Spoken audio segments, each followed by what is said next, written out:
Pittsburgh Steelers fans, what's going on? This is Jeff Hartman of Behind the Steel Curtain, and it is time for another episode of the Steelers Preview. That's right, we are getting you, the Steeler fan, ready and geared up for the Week 13 game on the road again, in a dome, again, in Atlanta, hot Atlanta, against the Falcons. Joining me as always, Bryan Davis. What's up, Bryan?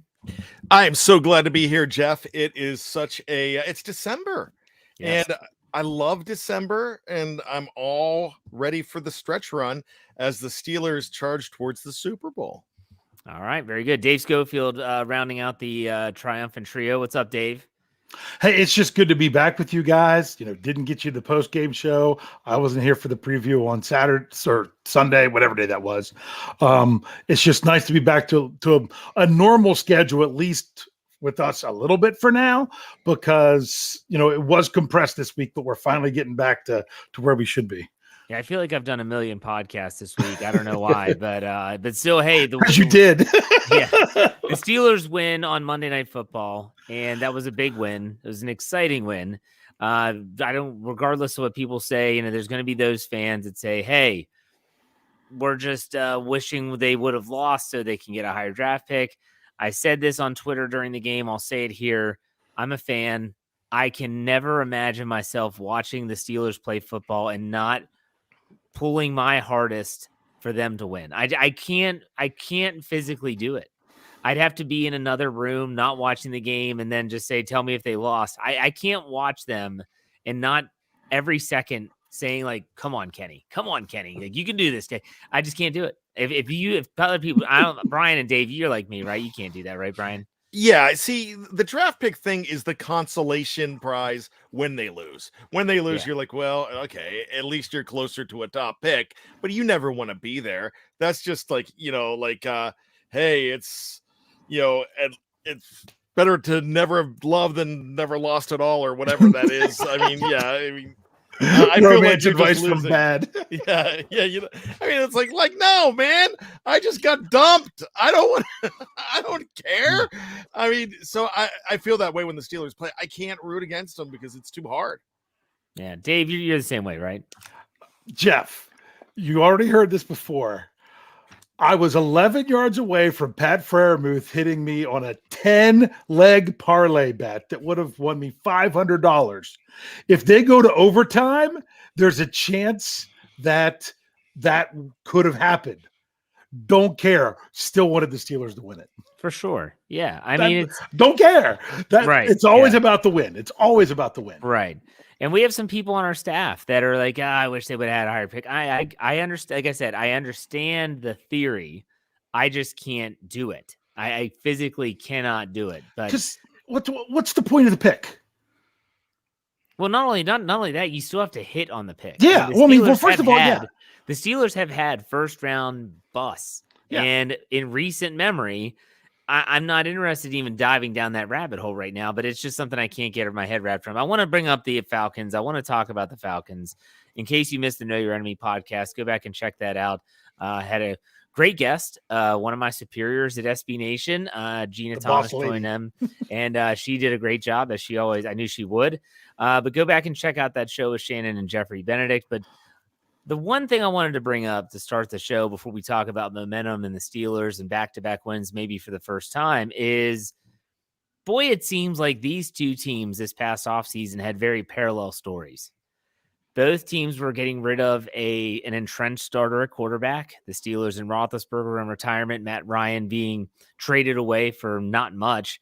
And then you have them searching for a free agent quarterback. The Steelers go out right away and get Trubisky. The Falcons wait a little bit and end up with Mariota. Then in the draft, the Steelers go ahead and they jump the gun, and obviously maybe not jump the guns, they're the right words to use, but still they take Kenny Pickett 20th overall. And in the third round, the Falcons take Desmond Ridder, and a lot of Falcons fans are very high on Ridder and want to see what this guy can do, and they're not too pleased with Mariota. I find it very intriguing when you look at how the Steelers and the Falcons have handled this situation this year. The Falcons easily could have turned and said, you know what, let's see what Ridder can do. Let's see what this young kid can do. They haven't, and I get it. The NFC South is not good. We'll put it that way, and they're still in contention for the division. But it also makes me, as a Steeler fan, also kind of respect what the Steelers have done in a way, even though I do believe the Steelers have mismanaged the quarterback situation. I feel like at least them giving Kenny Pickett this experience will benefit them in the long run. Bryan, I'm curious what your thoughts are on the parallel stories here between the Atlanta Falcons and the Pittsburgh Steelers. Well, maybe the fact that the Falcons are closer to winning that division because, like you said, everything is just in disarray there with Tampa Bay being like one game ahead, and that could flip-flop back and forth real easily. The Steelers, as far as I'm concerned, I know you mentioned they mismanaged the situation, but now that Kenny Pickett's in, you just feel like they are making steps every single day. The Falcons at this point, what's happening with them is, they're basically starting over next year where Pittsburgh's starting over now. And they're not going to be in that much better shape than where the Steelers are. Because if you actually look at the draft standings, I think Atlanta is like 2 or 3 behind Pittsburgh. They're that close in the draft for the worst records and being in that situation. So I kind of think that Pittsburgh's having a leg up because their future is now. The future in Atlanta is on hold while they're trying to get into the playoffs where it could be a one and done. You are correct, by the way. Atlanta is 15th currently in the 2023 draft order. That can obviously change. But Dave, what about you? What are your thoughts? All right. Well, both teams had the options if they wanted to. They could have started their rookie quarterback week 1. They didn't. I'm not saying it was the right choice either way. That's what they chose to do. If you weren't going to week 1, you needed to give it some time. I still think that the Steelers jumped the gun if they didn't go week 1. Because if you're not going to go week 1, it's because you want them to progress more. And I don't think there was week 4, was there really enough progression from week 1 to week 4 to really matter? Because shouldn't have been about what the team was doing. It should have been what was best for the progression of your rookie quarterback. Now, when it comes to the Falcons, maybe they haven't turned to Ritter soon enough if they're having a rough season, but they're not out of it in their division because of their terrible division. So that's one way to look at it. Also, with Ritter being a 3rd-round pick, you can say what you want. Some people thought maybe that's who the Steelers were going to take at 20 if the other quarterbacks were taken. I mean, we look back at some of the draft things. But maybe that's because he needs a little bit more time. I'm going to honestly say this. If the Steelers win this game on Sunday, there's a decent chance that it's Marcus Mariota's last game starting for the Falcons this season. And the reason that is how many times did we talk about Kenny Pickett? Well, if nothing else, after the bye. Guess what? Atlanta hasn't had their bye yet. It's after this game. After they play the Steelers, they have their bye week. So maybe that's what they're looking at, depending. I mean, there's a big difference because right now they're 5-7. There's a big difference between 6-7 and 5-8 after this week. And it kind of depends on how this is going to play out. I don't know that they've shut the door on that.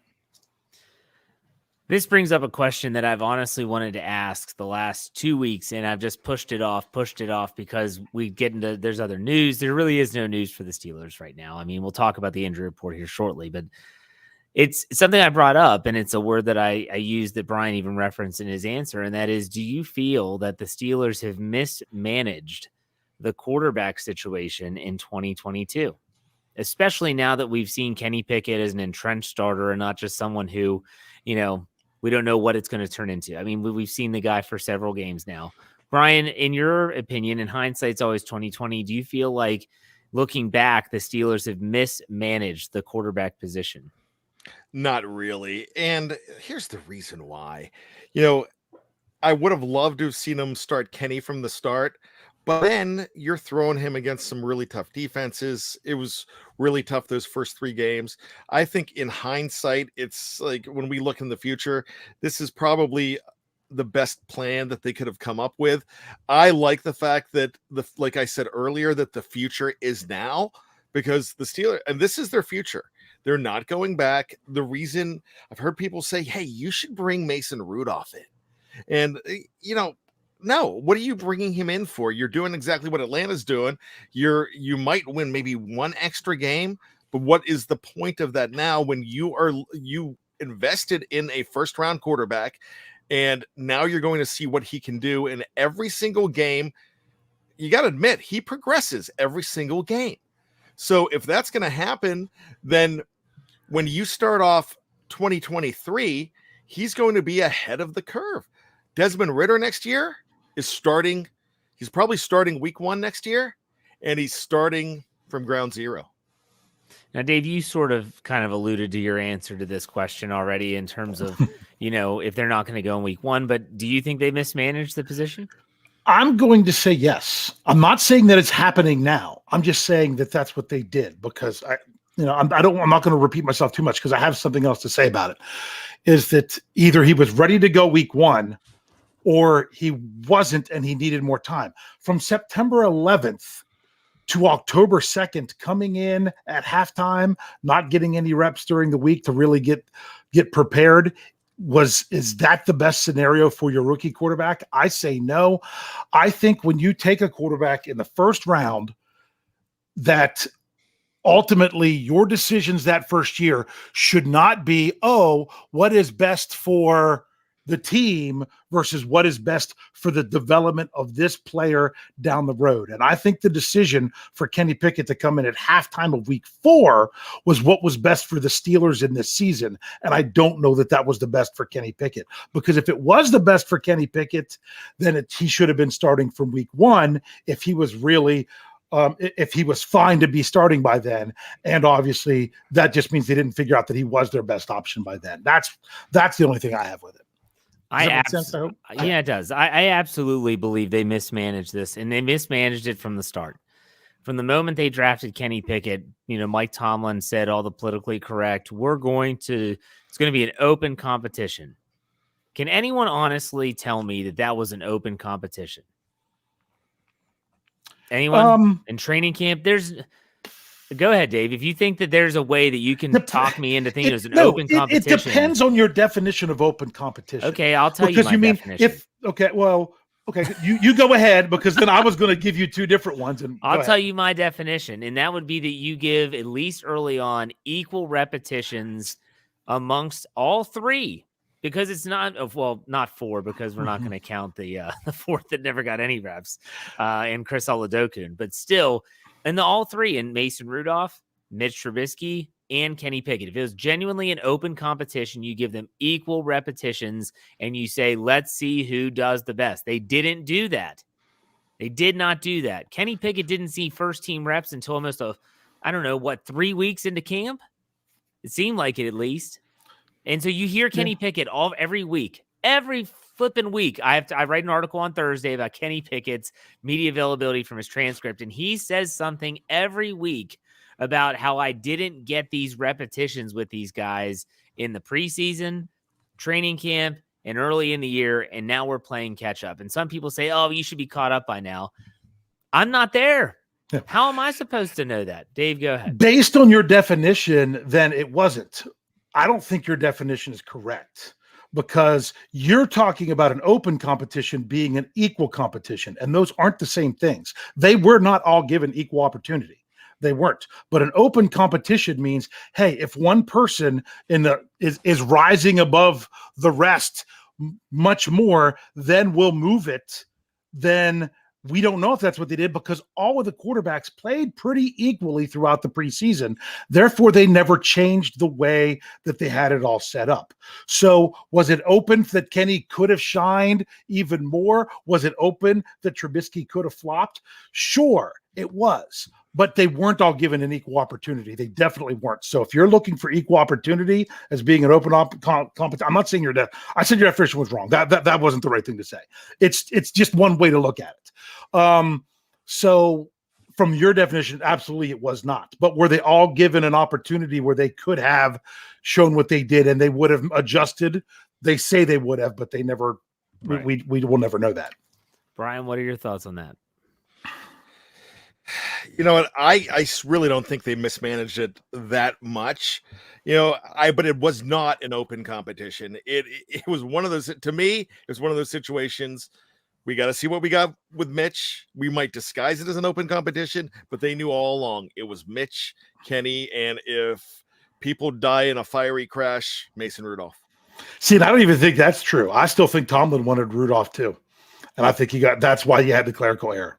So But who do you think? Do you think it was AR2 that came down and said? Yeah, I think so. Or do you think it was like minority owners? I said it to you guys. I mean, it was somebody that had enough pull that would do it. And who has more pull than Tomlin? Who has more pull than Tomlin?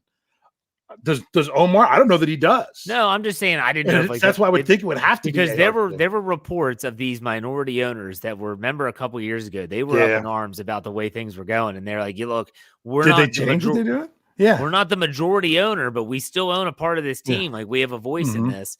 I'd be curious to see what happened. It could have been, but my point is, and the thing is I never said this. I never said Kenny Pickett should be buried at number 3 all season. Absolutely not. I actually said when he was drafted, I thought that he could work his way into the starting lineup and possibly early.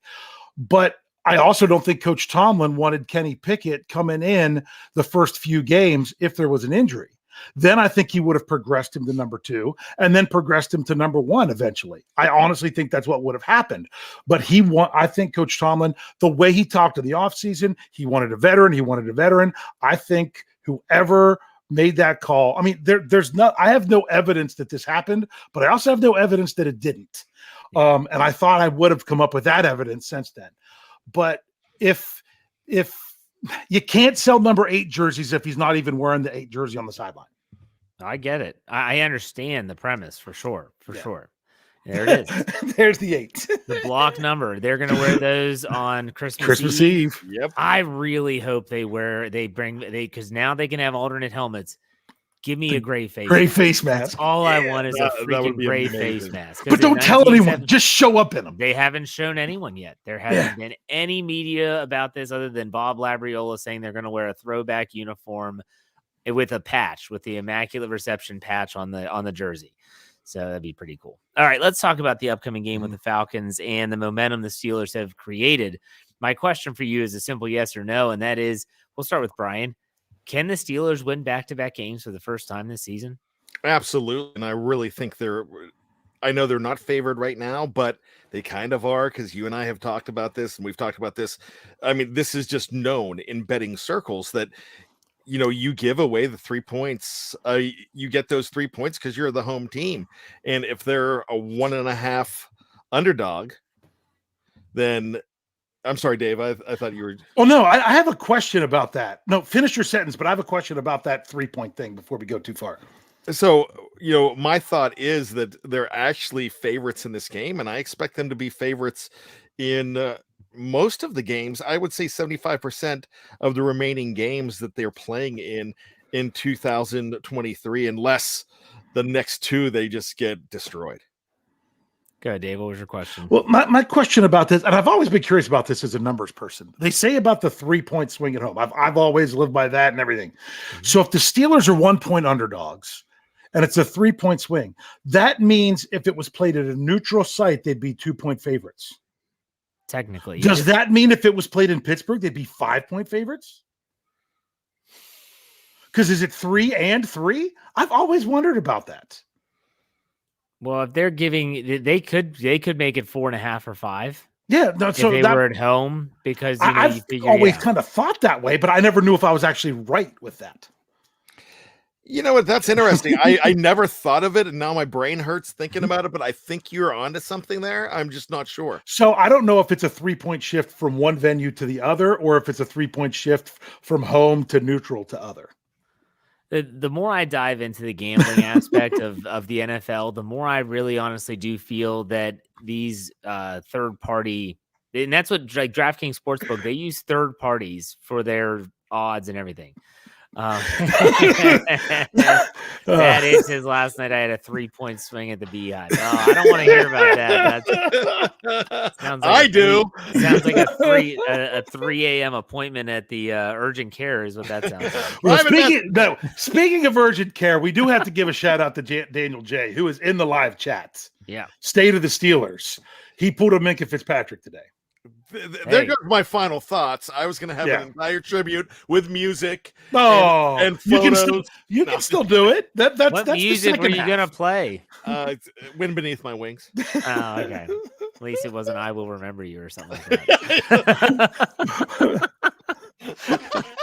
saying one of his former names was Bully Mob Kennel with I don't remember you said the that dog. song. I think of the dogs. SPCA, Yeah, SPCA. At least it's not Murder Train by the Foreskins. Sorry, that's how I Met Your Mother reference when they did the dog montage and it was to the song Murder Train. Well, all I know is that Minka Fitzpatrick had that organ removed in his body and wanted to play that same week. So I expect Daniel J to be the next day. Back. Yeah, within pretty less much. Than 24 hours. That was crazy. Yeah. That show better be good on Saturday, huh? Yeah, I hope it's a good one. I'll be listening. All right. Okay. Let's talk about the momentum factor. The Steelers go on the road again. A lot of people, I do the expert picks article, which will run on Friday at behindthesteelcurtain.com. And there are some experts that say they were very weary to pick the Steelers. It's kind of a toss-up for them based on the fact that they don't know if a rookie quarterback can go on the road and win 2 games in a row. Bryan, is there anything that causes pause when you think about it from that angle? No, because I really think these are 2 clubs going in opposite directions. I'm not worried about really a rookie quarterback with momentum, 2 games in a row. We've seen it before with different rookie quarterbacks. It's just called playing well, and it's not like the competition is grand here. This is not like you're going back to back with the Colts and the Falcons. You're not going back to back with the 2004 Patriots and the 2004 Eagles. Yeah. Yeah. Dave, what do you think? Yeah. Although those were both at home. Let's see. That's true. Yeah. But you know what I mean. I know exactly what you mean. I agree with you. I was just throwing that out. Throw that in. I had to throw it in there. Here, okay. We talked about that. Jeff even mentioned betting a little bit ago. Jeff does a parlay every Friday on Let's Ride. Yep. You probably didn't have much choices because they didn't have a lot of. They actually got the player props up early. They got them up in time. Yep. I hadn't checked them yet. Yeah, my contact he sent me an email. It's like, I know you do your show on Thursdays, so with the player props were up early, but they don't handle that. Again, it's a third party that does that. Yes, gotcha. Well, the whole thing with the parlay is, and I talked about me, and I hit 9 legs of a 10-leg parlay earlier. When you add in another factor, it increases your odds of losing. Therefore, it increases your payout in winning with the parlay. That's the whole point of a parlay. If you only have 2 parts of it, yeah, you might do all right.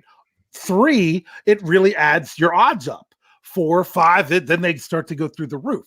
That's kind of what's going on here with what's happening with the Steelers going to Atlanta. When you factor in, you said about Kenny Pickett, rookie quarterback, going on the road back-to-back weeks. Yeah. Okay, that's one factor.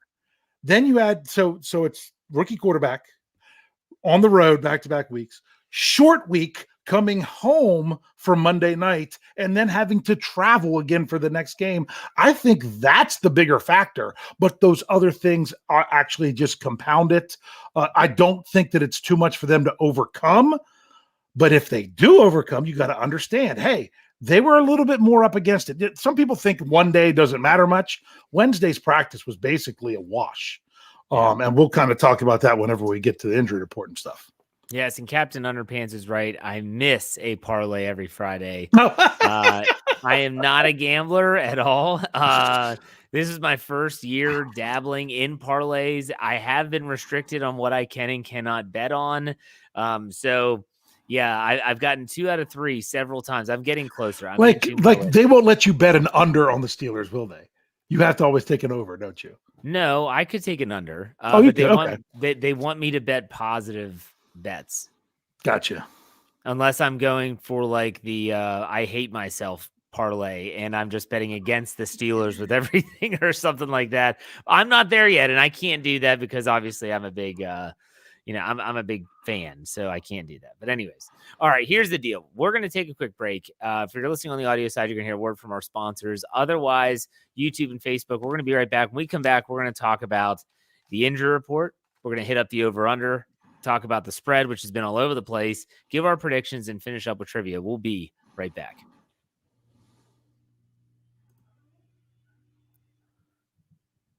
All right, Steeler fans, welcome back.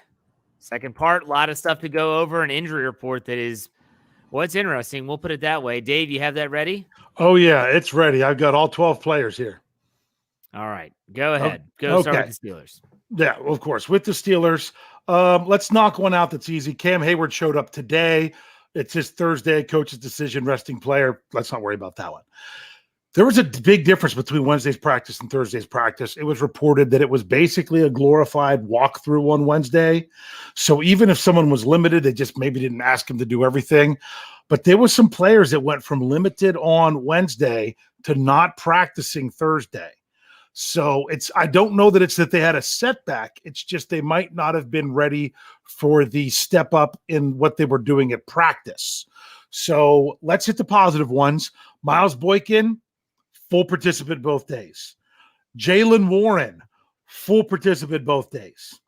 That's the most positive ones. The next positive one goes Minkah Fitzpatrick, limited on Wednesday, full on Thursday. So even though the intensity stepped up, so did Minkah Fitzpatrick. Now let's go some ones that you're like, TJ Watt limited both days. Mason Cole limited both days. Robert Spillane limited both days. Then you had Benny Snell Jr. showing up on Thursday as a limited participant. With a knee injury. I'm hoping that wasn't that he injured it in practice. Maybe it was just something, hey, I'm a little sore from yesterday. Yeah, I'll sit out this drill or something. I'm hoping that's what it was. But then you had Miles Jack and Larry Ogunjobi, Miles Jack with the knee, Ogunjobi with the toe, that were limited on Wednesday and didn't practice on Thursday. Other than Najee Harris and Ahkello Witherspoon not practicing at all, I think I hit everybody by now. Ahkello Witherspoon. Just put him on IR already. Gosh, I don't get it. But still, Bryan, what do you think about that injury report? Anything scare you? Anything positive? What do you think? Well, here's the positives for me. Of course, Jaylen Warren's a positive, but I ask you guys this, and we don't know the answer to this, but if Miles Boykin's in this game, is there an 86-yard kickoff return? I just feel like that guy is so special on special teams right now that I feel like he's playing at an all-pro level on special teams. I think he's that darn good right now. Great pickup, even if he never runs a route. Jaylen Warren, of course, I'm excited for that. Here's one I want to bring up. Of course, TJ Watt, that scares you anytime he's on there. I think he's going to, he's one of those guys that powers through stuff like that, but we'll see if it's something more serious. But could we just stop putting Larry Ogunjobi on the list and being surprised that he's on there? He's going to be on there every week with something.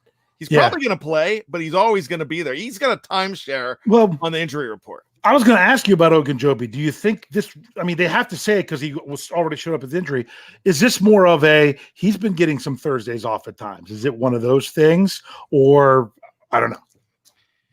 The Steelers have shown a willingness to say that they're giving players rest, and I don't understand. He's a veteran as well, so if they were going to do that, I feel like they would have added rest onto the thing. Okay, but that's just my own opinion. Yeah. But Dave, what are your thoughts on the injury report? Oh, Bryan mentioned Miles Boykin. You've got it, and I agree wholeheartedly. But he might be the 1A, but the 1B for that kickoff return is also Robert Spillane.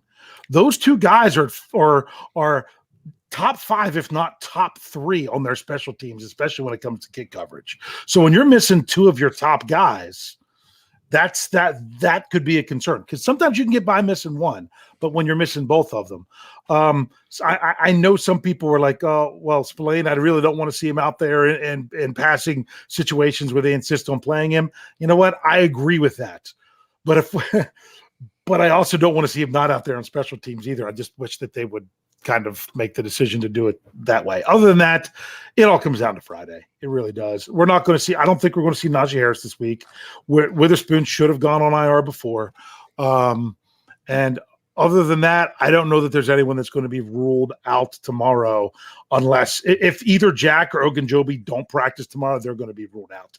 Otherwise, I think anything else would just be a questionable status. Just a quick recap. DeMarvin Leal is in the second week of his IR return from IR, yes? He has to be activated by next Wednesday. Okay. So he does not have to be activated for this game. Right. But his window's closing. His window will close on This Wednesday. will be the 4th game that Chris Boswell will spend on IR, right? He got put. Which game did he? Which game Wasn't did he it show up coming on out the of the bye injury? week? Yeah, it might have. Yes, I think so because I think was it Skiba against the Eagles? Yes. That's probably sounds right. I should So this would be have the 4th that in game. front of So me. technically, he can return potentially if they want, if his groin is healed up after this game. Is he a guy that's going to open a 21-day window and not bring him back? I mean, if he's not ready to go, don't have him practice. You know, Don't start the window until he's actually don't close. don't start the window until you're going to bring him back that week. Yeah, I agree. And then William Jackson III will have to wait one more game, I believe. Yeah, I think he was the week after New Orleans. I'm trying to keep all these in my head. When was the trade deadline? It was during the bye week. Because remember, we had all that news when the Steelers were on bye. So yeah, this would be his 4th game. He could come back after this game. So just something to think about with injuries. Now, do you want to read the Atlanta one? It's pretty short. Oh yeah, the Atlanta one. I guess Good luck with the first name. Oh, I know. Arnold E. outside linebacker. Ibekiti. I don't know. That was the name he just said, folks. There you go. Limited with a forearm, defensive lineman Jalen Dalton, toe limited, and offensive lineman Chuma Adoga with a knee did not participate. That is it. All right. Bryan, anything to add about the injuries or players on IR or anything like that? No, I'm good. All right. It's not the best color man in the league for nothing, folks. All right. Let's go to over under. Bryan, please tell me you have updated standings. You refuse to do it during bad language for some reason. Can you update the standings, please? Yes, I'll do that. I will have that for bad language. Oh my God. 2 weeks of we don't know what the I don't know. Yeah, I'm going to. But Art Rooney might have sprayed someone with Heinz ketchup in the stands, so we've got that going. Yeah, we at least hear about nice. that. Yeah, it's I lost my notes, and then I got to go back and listen. And because I'm trying to give all of us special updated programming, 22 a week here, original shows. Sometimes things go by the wayside. So wait a second. I will go back and look. You lost your notes? I look at how many notebooks I have. So wait. So you have to go back and listen to every Steelers preview this entire season and try to listen to the over/under segment? No. I'll do is listen to the last bad language where he gave the update. Where I gave standings, yes, and then add to it. I still believe I'm in the lead. Oh, of course you are, because you're just making it up at this point. Yeah, that's fine. I'm comfortable with that. Dave said all overs last week, didn't you, Dave? Even though you weren't with us? I wasn't with you. You guys said it to me, and rather than take the time, I just said it's close enough. I'll just say over for all of them. They were close. They were. I let's just say this: I didn't do any worse than either one of you guys. We might have all tied. I can't. Nah, it was. I believe, if I'm not mistaken, it was Jeff 3, Dave 2, me 1. But you don't have your notes, so you don't know. No, I will have it. I just have to go back and listen. I know you got at least 2 because there was one of them we all got, and then there was one you got that we didn't. So yeah. Okay. All right. Here we go. Over under game. Bryan, are you ready? Yes, I am. All right. Shane Pickett. KP8 completions. This is just completed passes. 21.5. Over under, Dave. 21.5. Yes, he had 20 last week. And he had 18 in the win over New Orleans. I'm going to say that's a good line, Jeff. That's a real good line. I'm going to say under because I'm going to say 20 or 21 because that's the recipe. Although there is no secret recipe, as I talked about on Stat Geek. We'll see if they can do that. All right. What do you think, Bryan? Barely over, but over.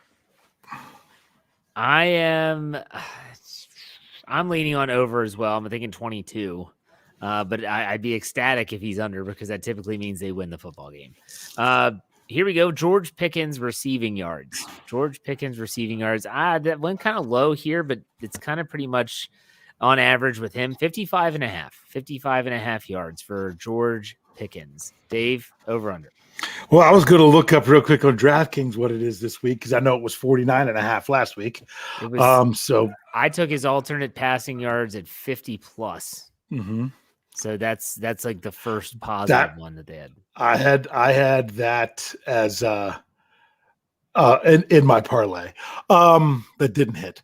I'm going to go. You said 55.5. Correct. I'll go over. Okay, Bryan. I'm going under. All right. Every time he goes and I pick him to go off, he goes under. So I'm saying under. I don't think he goes off, but I think he gets more than 55 and a half yards. So I'm up 65. I'd be okay with that. And I think that's an over bet. I'll take the over. Next, let's stick with receiving yards and let's go with Mr. Pat Freiermuth. And that number is 50 and a half. This guy screwed me. I could have hit so many parlays last week. Did you have the 49.5 for Freiermuth? Yes, I did. And it was, what do you have? 39, I think 39 yards. He needed 11 yards. Yeah. So anyways, 50 and a half. He was open Dave. for 11 yards on that last drive. Yeah. And it didn't hit for it. Over 50 and a half. I'm going, because I did it last week, I'm going to go for it again. I'm going over. All right, Bryan. I am going over as well, and here's the reason why. In 2006, in this game, Falcons hosting the Pittsburgh Steelers, Algie Crumpler went off for 3 touchdowns. Heath Miller had 1,000,000 yards. It was just one of those things. He's going to channel the ghost of those two, even though they're both alive. And I'm going to say Freiermuth has a great week.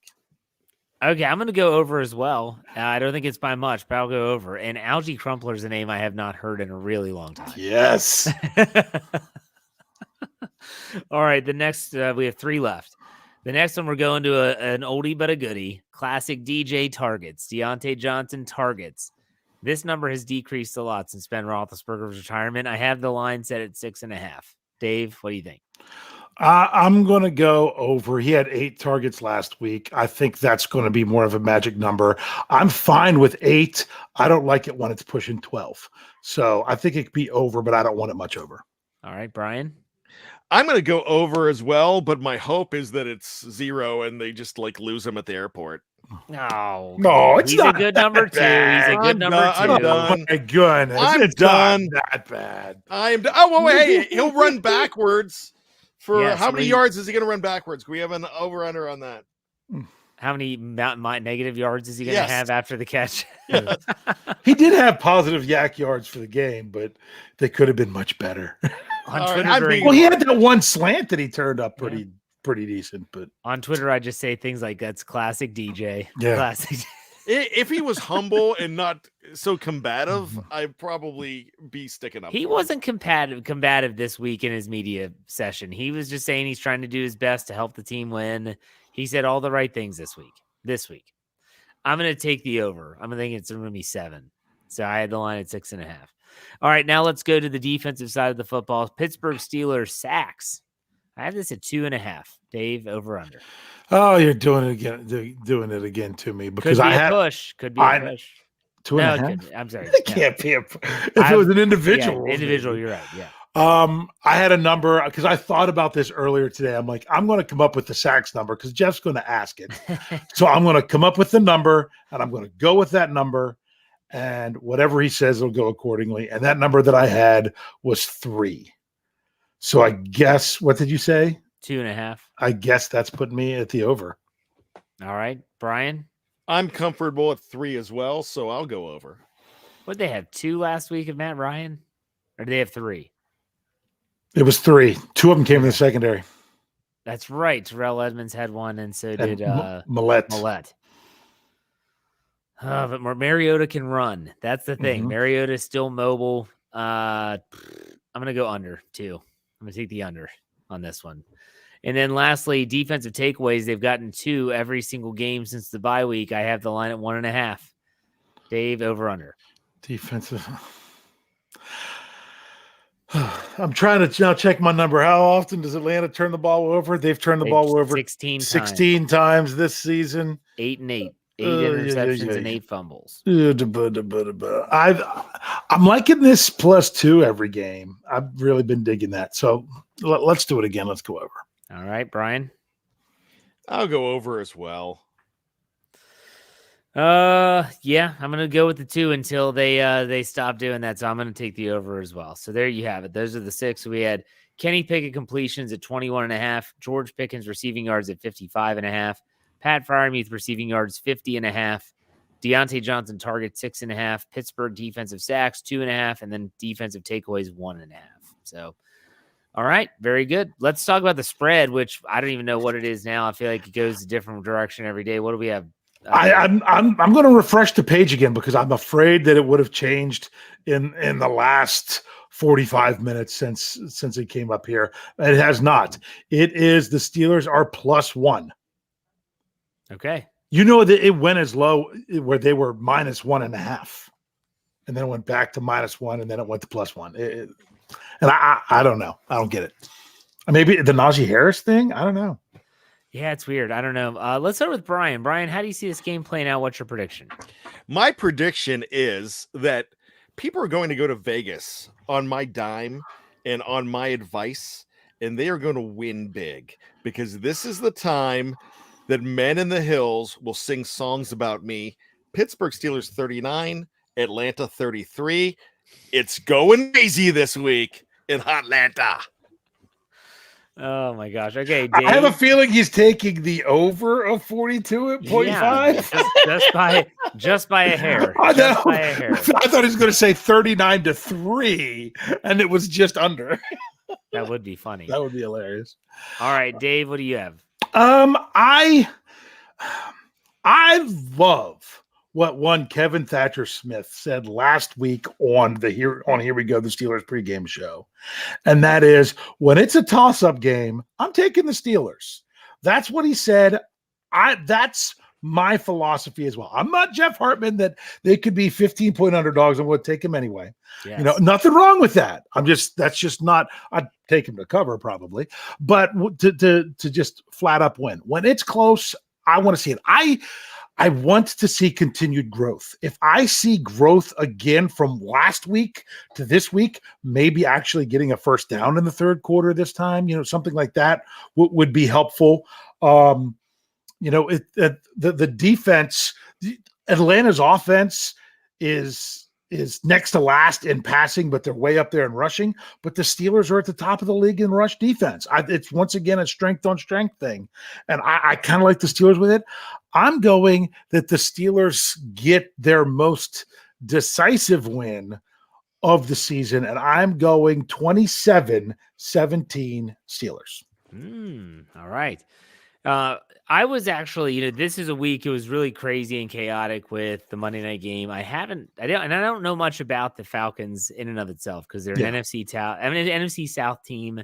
They don't play the Steelers often.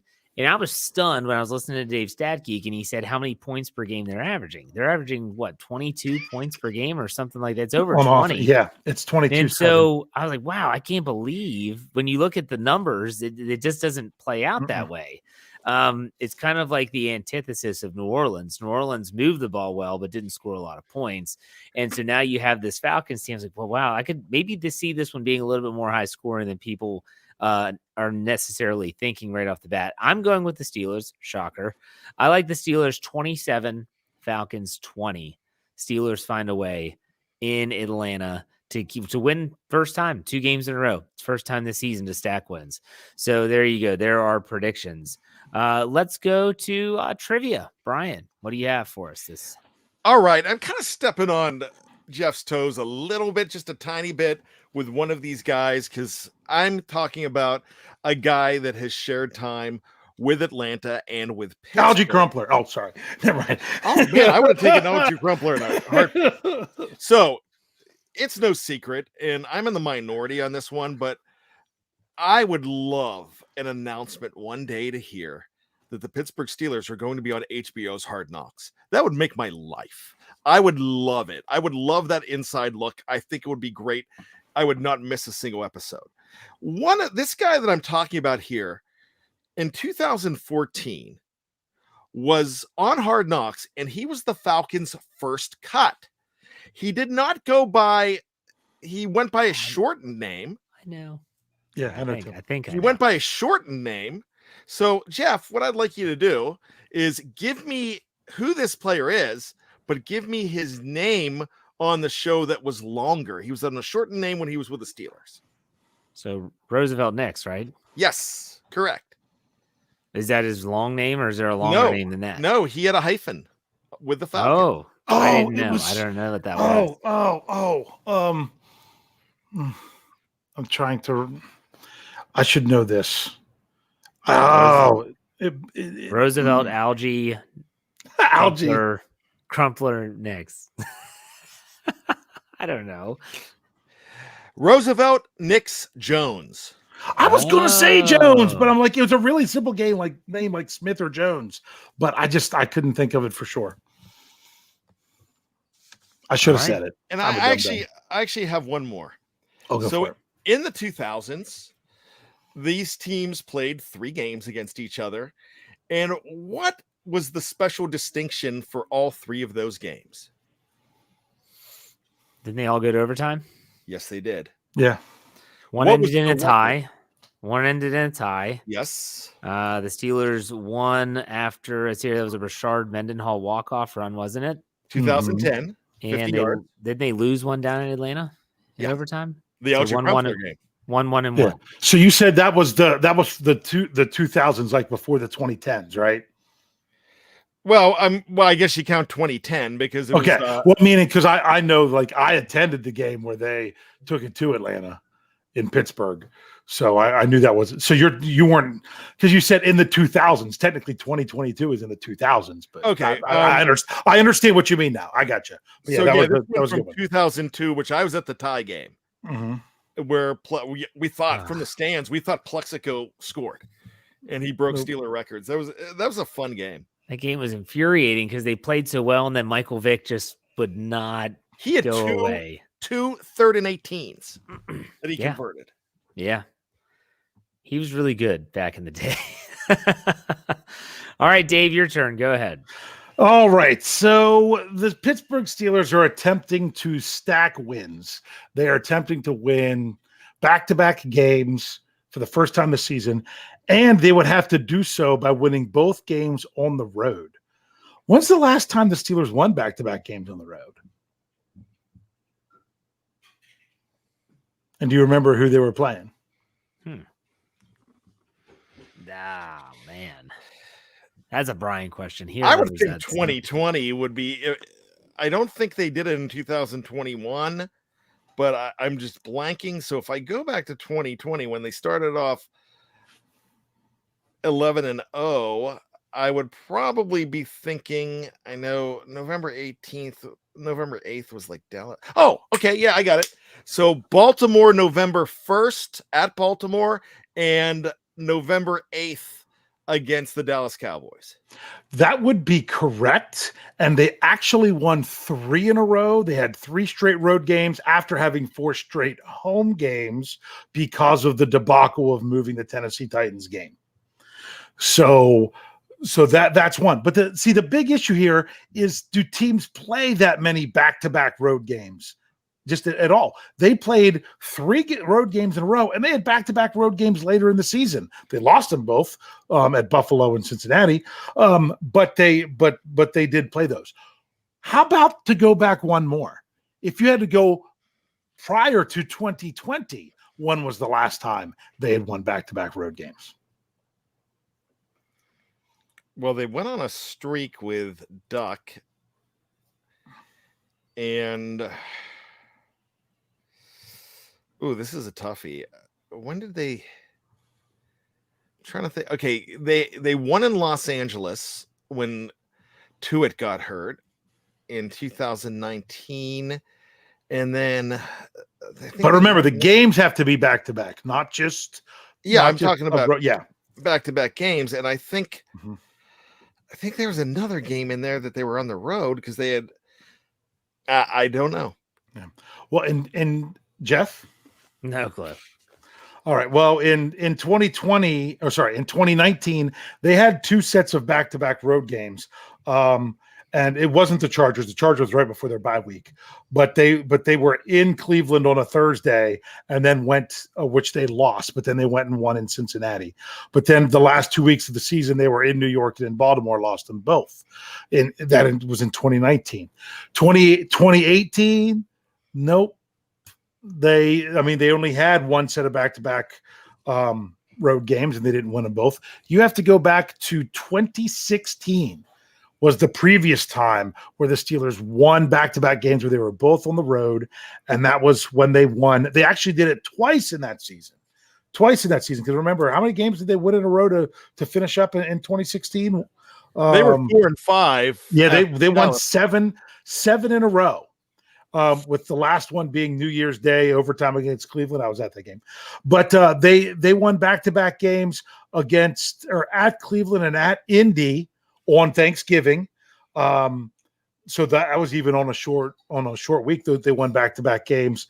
That was in week 11 and 12. But then they also went on the road in back-to-back games and won in Buffalo in week 14 and then in Cincinnati in week 15. But that's the last time, other than 2020, that they had won back-to-back games on the road, because you don't get a ton of back-to-back games on the road. Very good. All right, gentlemen, before we have final thoughts, real quick. If you close your eyes and you think to yourself, Steelers, Falcons, what play memory comes to mind? Bryan, we'll start with you. That we talked about it. That long ball to Plexico that just was an inch short. All right, Dave, what about you? You're going to think I'm crazy because it's not a good one. It stands out in my mind because it was a play that frustrated me. When I was sitting in section 122, row Q, seat 17, while Big Brosco was sitting in seat 16. And at the very end of the first half, Ben Roethlisberger, rather than throwing the ball away, thought he was throwing it over Antonio Brown's head, but instead he throws that interception in the end zone, took away a field goal right before the half. And it was like, oh, man, don't tell me this is what's going to change everything. It didn't change anything. They came out and ended up winning, playing great in the second half. But that was very frustrating. I don't know why. Because I was there, I guess that's why that was the biggest play that stands out to me. For some reason, there's 2 plays that stand out to me. One is Troy's interception of Matt Ryan along the sideline where he came out, and I think it was Roddy White maybe that he jumped in front of. It was just an amazing play. And the second, for some reason, is Hines Ward running down the field without a shoe on. In Atlanta to score a touchdown. I forgot about that one. That's a good one. I didn't remember that was Atlanta. He lost a shoe. Who throws a shoe? I mean, seriously. But yeah, so just some fun memories. Apparently, Mr. 3rd and 5th throws a shoe. What's that? Oh, yeah. Hey, they have a warrant out for his arrest. Yeah, there was the last I read there was an active standoff. Standoff. Yeah, at his house. Is he armed? That was a few hours ago. Yes. So Antonio Brown is armed. Well, they say that they know that there are arms in his large house, so they're not. I haven't checked the news to see if that changed. Oh my gosh! Sorry. Okay. But that was one thing from earlier that was in the report of why the warrant was out was all these things and throw a shoe. Who throws a shoe? I mean, seriously. All right, Bryan, final thoughts. Go ahead. Well, I was going to say Myles Garrett because he did that. No, that was Clowney. Myles Garrett prefers to throw helmets. Yeah, that's right. So my final thoughts actually about the Antonio Brown situation. I'm saddened by this because this was a guy that we just love to watch over and over. And I don't even bring him up around Shannon White anymore because it depresses him to the point of almost tears because of you had a guy with such, he was vibrant. He was fantastic. He could do anything on the field, had the work ethic, and something went wrong with his head. And I know a lot of people point to Vontaze Burfict, but there was stuff going on before that. I'm just hoping that somebody in his entourage, somebody close to him could help him, get him help, because this is going to get tragic, and this is going to be a tragic tale very, very soon that is going to end up in either prison or death for somebody, and maybe him. And it scares the hell out of me. So I'm really hoping that, I mean, I've made jokes in the last week about Richard Gummies and him throwing stuff and all of that, but now it's getting to the point where you're like, man, you see this guy unraveling, and it's time to have somebody step in and help this man, because he is hurting beyond repair at this point. Well said. All right, Dave, final thoughts. Yeah, just to follow up with what Bryan said. Yeah, it's one of those things that if something big and tragic does happen, all you're going to do is look back and say, well, look at all these warning signs. And we're in that right now, that I'm like, I really hope that he can get help. And you're exactly right. So many fantastic Steeler memories I have involve number 84. They really do. So it's really sad to see things fall apart, not just from a football standpoint. That's not ultimately important. Don't want to see things fall apart from a life standpoint. Also, I want to give a shout out. I know we have an article coming out on it soon. You can check out the article, but if not, go back and listen to the What Yin's Talking About podcast from earlier today, where Kyle interviewed the person that made the documentary about Carlton Hasselrig. Just great information, tragic stuff. I mean, I'm sitting there hearing about, people were his wife going to outside the stadium during a game and wearing her husband's jersey. Recently, they're like, "Oh, Hasselrig, he was so great," and then these people are going into a game where she can't afford to have a ticket because of everything that has played out since then. Really, really eye-opening information. Haven't seen the documentary or anything, but at least check out Kyle's interview there. But my final thoughts about the game is, I hope you're one of those people that have Sunday ticket or know somebody who does, because the distribution map for this one has a very small, I don't know. There's more along the south. There's more in the Falcons area than anything with Pittsburgh. Not a large portion of the country is getting this game. But this is what I've said with Steelers games for a very long time. The next one is the big one. Because if you're trying to get back to respectability, you can only do that one game at a time. It doesn't matter what the Steelers did last week. It doesn't matter who their opponent is next week. You got to go out, play hard, and get this win. Well said, gentlemen. Next week, we'll get you ready for the Ravens game. It's Ravens week next week for the Steelers preview crew. We'll be here talking about all those things ahead of week 14. Make sure you check us out on the post-game show this Sunday after the week 13 game against the Falcons. But Dave, you didn't get to do last week. Why don't you send us out? Hey. We'll see you next week on another Steelers preview.